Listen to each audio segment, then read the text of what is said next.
A guy who's covered Team Canada for years and a guy that does it for MLSsoccer.com, Daniel Squizzato. Daniel, welcome.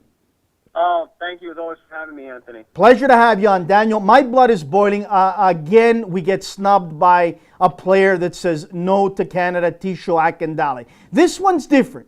We know about de Guzman. We've heard about Hoilett. We know those situations. This one's different. This one really came out of the blue where, you know, Benito and his staff wanted Tesho and he said no the first time they called him up. Your thoughts on this? Well, I mean, like you, I'm a fan of the team, and so it does frustrate me to hear situations like this. You mentioned some of the other players that have snubbed Canada at one time or another, and something I've always said is that we have to consider each of these cases individually, because these are individual players with their own circumstances. So I can understand people being upset with Akindele for this decision. Like you say, this is a guy who Benito, Floro, and the CSA had their eye on. And, you know, is this a player that has a realistic chance of being there and being in the mix for the U.S. men's national team? I mean, you know, the sample size is just too small to tell, and I know that's kind of an overused phrase, these days. But this is a guy who hasn't even finished his rookie season, Dallas still being in the playoffs, and so is this a player that's going to be able to sustain this kind of performance over his career? Time will tell, but, I wonder whether this is him giving up what he probably would have a spot on the Canadian men's national team right now, because this is a team that, as we know, needs as much depth in scoring as they can possibly get. So, you know, no one really knows what went through Tesho's mind other than Tesho, but as I said, as a fan of the team, and I know that other fans of the team feel the same way, it's definitely frustrating to see another, Canadian-born player seemingly snub the land of his birth in international play. Daniel, here's where I'm at. I'm tired of Canada being used in so many different ways to the advantage of the player, whether it's the women, whether it's the men. I'm tired of it. And I think Benito, Floro, Victor Montagliani are really headed down a different direction, and I'm glad they're headed down this direction. They're not going to beg anyone to come and play for Canada. If they want to come and play for Canada and you're good enough and they extend that invitation,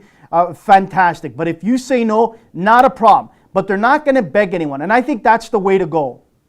Yeah, I'm with you. I mean, I don't think that, if Akindele has turned down this call, as the story goes, I don't think he'll be getting another phone call from Benito Floro, because Floro knows that he has to keep his eyes on the Olympics. He has to keep his eyes on that next round of World Cup qualifying. And the way to do that is to focus on the players that are committed and the players that are going to be there. He's not going to spend time trying to convince players who aren't fully invested in the program. And I think we saw after the win against Jamaica and the good performance against Colombia, just how much goodwill that restored around the program in terms of, fans' perspective and what people are writing about the team. And I think that, this situation will change, or it might change, when the team starts having more sustained success. I mean, that's when players are going to think, well, you know what, Canada is a viable option here and something that I'm going to consider. But honestly, when it comes to young strikers, guys who are Tesho's age and have a lot of promise,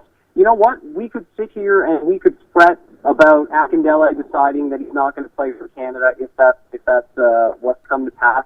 But there are other players that Benito Floro has got his eye on. You look at a player like Kyle Larin, who's already gotten caps with the senior team, who is projected by some to be number one overall in the MLS draft this coming year, and he's torn it up for the University of Connecticut. You look at another guy, and Anthony, I know you're a fan of his, Lucas Cavallini, who is tearing it up down in the Uruguayan First Division. Both of these players are players that are younger than Akindele, and both of them have been capped by the men's national team as it is. Cavallini, in his case, is cap tied to Canada. So, I think it's understandable to be frustrated to see another player potentially get away, as the phrase would be. But honestly, I'm at the point right now, as someone who follows this team, that I want to keep my focus on those who are going to show up for Canada, because those are the ones that are going to help us get back to the World Cup. You're bang on, Daniel. Last question, and then we'll let you go. Since Benito Floro's taken over, I haven't heard him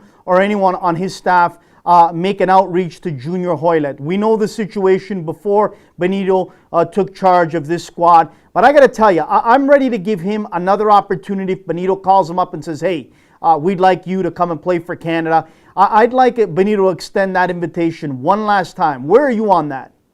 I agree with you, truth be told, and this is something that I've been consistent on all along. And it goes back to what I said about each case being different. Hoilett, I get the sense with Junior, sometimes I get the sense that it's not a not wanting to play for Canada thing. I think maybe he just doesn't have an interest in playing internationally at all, which, some players may not necessarily have. But I'm with you. Junior Hoilett is a player who could, step into that mix and be helpful to the Canadian team right away. And so if he is at the point now where he's willing to accept a Canadian call-up, then I say Floro should put the word out. And if he does join the team one day, I, for one, I know a lot of people don't agree, I, for one, would welcome him in. And I know that may sound a bit hypocritical given what I just said about Akindele, but the reality is that Hoilett, he's never come out publicly and said anything one way or another, like the Guzman or like some other players have. Hoilett has been focused on his career, and international play has not entered into the equation.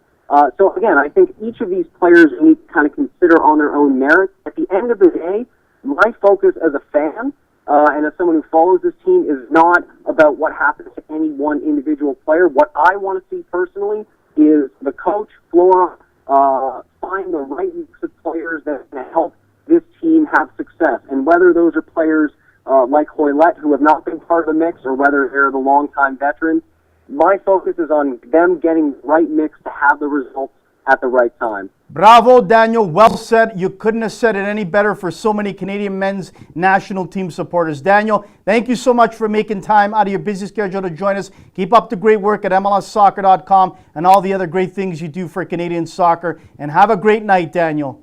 Thanks as always, Anthony. You take care. Daniel